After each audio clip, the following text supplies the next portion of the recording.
آپ نے ہاروت ماروت کا قصہ سنا قرآن پاک میں بابل کے بے بابل ہاروت و ماروت اس جگہ گیا ہوں اور اس کنویں پہ گیا ہوں جہاں ہاروت ماروت کا واقعہ ہوا. دو فرشتے اترے، غور سے سنیے. اس نے ایک چینل مجھ سے پروگرام لے رہا تھا تو انہوں نے کہا جی حجویری محل میں ہے. پھر میں نے یہاں دو چینل کو پروگرام دیے یہیں. تو ایک چینل مجھ سے کہنے لگا جادو کہاں سے آیا؟ آج آپ کو ہی بتا دوں جادو کی تاریخ. کہہ لے گا آپ جادو کی تاریخ بتا سکتے ہیں کہاں سے آیا؟ میں نے کہا مصر سے آیا. کہہ رہے مصر سے کہاں سے آیا؟ میں نے کہا عرشوں سے آیا، آسمانوں سے آیا. اللہ نے بندوں کی آزمائش بھیجی، دو فرشتوں کو بھیجا. ایک کا نام ہاروت تھا، دوسرا کا نام ماروت تھا. ان کو جا کے سکھاؤ اور ہر چیز بتاؤ، خیر بھی اور شر بھی، ہر چیز بتاؤ. دیکھو یہ کرو گے، یہ کرو گے تو اس کے کرنے سے شر پیدا ہوگا، یہ کرو گے اور اس کے کرنے سے خیر پیدا ہوگی. اب یہ تمہاری مرضی ہے، خیر میں جھولیاں بھرو یا شر میں جھولیاں بھرو.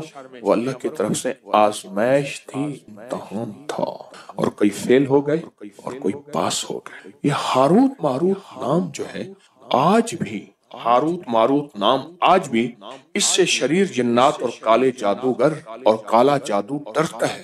جن کے ہاتھوں پہ یہ عمل لکھا جائے گا اللہ انہیں بخت دے گا، برکت دے گا، اور وہ ہاتھ کبھی خالی نہیں رہیں گے.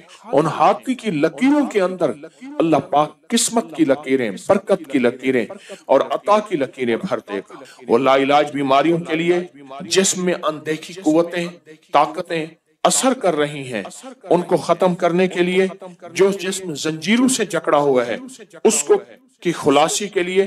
اور یہ چند لمحوں کا عمل ابھی ہم کرنے والے ہیں، چند لمحوں کا عمل. قرآن میں ان دو فرشتوں کا نام موجود ہے اور قرآن ان طاقتور قرآن کے الفاظ ہیں اور یہ طاقتور الفاظ ہیں، اور اللہ نے ان طاقتور الفاظ کو طاقت اور روحانی قوت دی ہے. اور اللہ کی رحمت سے طاقتور ترین جنات ہو، جادو ہو، نظر بد ہو، کینہ ہو، بغض ہو، حسد ہو، کالی چیزیں ہوں، کوئی دشمن کا وار ہو، اس سے دور ہوتا ہے ان دونوں ناموں کے لکھنے سے جو عمل ہم ابھی کر رہے ہیں. یہ اجتماعی عمل ہے، اس کا بھی ہدیہ ہے. کوئی میٹھی چیز اپنے حسب توفیق آپ ایسا بھی کر سکتے ہیں. اتوار تک جتنے بھی روحانی عمل ہیں ان سب کا ہدیہ آپ اکٹھا دے سکتے ہیں. حسب توفیق اپنے ہاتھوں سے یہاں بانٹ دیں، اپنے مقام پہ بانٹ دیں، جہاں بھی بانٹ دیں، لیکن ہدیہ بہت ضروری ہے، ہدیہ بہت ضروری ہے. اور پوری دنیا اس عمل میں ہمارے ساتھ ہے. رات کے عمل میں بھی ساتھ تھی، پوری دنیا 3 دن پورا ورلڈ ہمارے ساتھ ہے الحمدللہ. اور پوری دنیا ہمارے ہر عمل میں، ہر روحانی دنیا میں شامل ہے. پوری دنیا ہمارے ہر روحانی عمل میں، روحانی توجہ میں اور روحانی خیر میں پوری دنیا شامل ہے. آپ نے ایسا کرنا ہے، اپنے دائیں ہاتھ کی انگلی سے، دائیں ہاتھ کی شہادت کی انگلی سے بائیں ہاتھ کی انگلی پر 11 بار ہاروت لکھیں. جو لکھ نہیں سکتے وہ انگلی پھیرتے ہوئے ہاروت پڑھتے جائیں. پھر غور سے سنیں میری بات، پہلے توجہ سے سن لیں.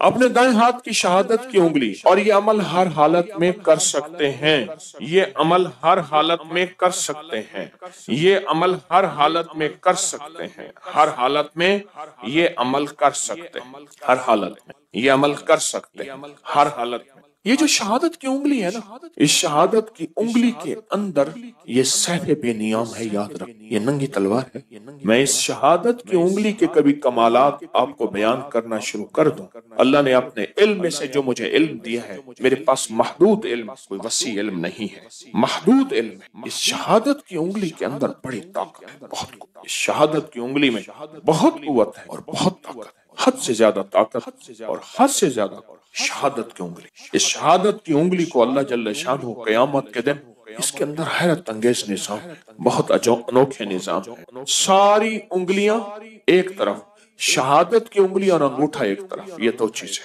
اور پھر شہادت کی انگلی کو اگر عمل کے ساتھ جادو کے توڑ کے لیے استعمال کیا جائے، بیماریوں کے توڑ کے لیے استعمال کیا جائے، جنات، سفلی عمل، اور کالی دنیا، کالی چیزوں کے لیے اگر استعمال کی جائے اس شہادت کی انگلی کو، تو یہ ایسے ہے جیسے تلوار کا وار ہے، اور یہ تلوار نہیں ہے، یہ شہادت کی انگلی یہ تلوار نہیں ہے، یہ سیف اللہ ہے، یہ اللہ کی تلوار، یہ اللہ کی تلوار۔ تو آپ شہادت کی انگلی سے اپنے بائیں ہاتھ کی ہتھیلی پہ اپنے جادو، جنات، اثرات، بندشیں، ناکامیاں، حالات کی سختیاں، اس کو ختم کرنے کے لیے لا علاج بیماریاں، کوئی برائی سے چھٹکارا، کوئی گناہوں سے چھٹکارا، کسی علت قلت جلت سے چھٹکارا، اس کو حاصل کرنے کے لیے آپ دائیں ہاتھ کی انگلی سے بائیں ہاتھ کی ہتھیلی پہ لکھیں ہاروت، لکھیں 11 بار، اور جن کو لکھنا نہیں آتا وہ ہاروت پڑھتے ہوئے انگلی پھیریں گے۔ لکھ لیا؟ اب آپ اپنی ہتھیلی پہ پھونک مارے، ابھی بدن پہ نہیں پھیرنا، اس کو بدن پہ پھروانا ہے اگلے عمل کے بعد۔ اب اپنی بائیں ہاتھ کی انگلی سے دائیں ہاتھ کی ہتھیلی پر ماروت لکھیں اسی طرح 11۔ اب میں نے دم بھی کر دیا، اب دونوں ہاتھوں پہ پھونک مارے، اور پھونک مار کے اپنے بدن پہ، سر پہ، پورے جسم پہ، جہاں تک، اور صرف اپنے نہیں، اپنی نسلوں کا، اپنی گھر والوں کا، پورے نظام کا، ان ساتھ آپ تصور کریں گے۔ یہ بہت طاقتور عمل آپ نے کیا، بہت طاقتور عمل۔ دیکھیے قرآن پاک کے الفاظ ہیں ہاروت اور ماروت، قرآن کے الفاظ ہیں، اور پھر اس کے اندر طاقت ہے، قرآنی طاقت ہے، اس کے اندر قرآنی قوت ہے، اس کے اندر قرآنی نظام ہے، آپ سوچ نہیں سکتے۔ میں صبح شام آپ کو روحانی پیکج کراؤں گا، ظہر کے بعد محفل ہوگی، باقی سارا وقت آپ نے درود پاک پڑھنا ہے، باقی سارا وقت اپنے انفرادی عمل کرنے ہیں، باقی سارا وقت پتہ کیا کرنا ہے، خدمت بھی کرنی ہے، اور اپنی نسلوں کے لیے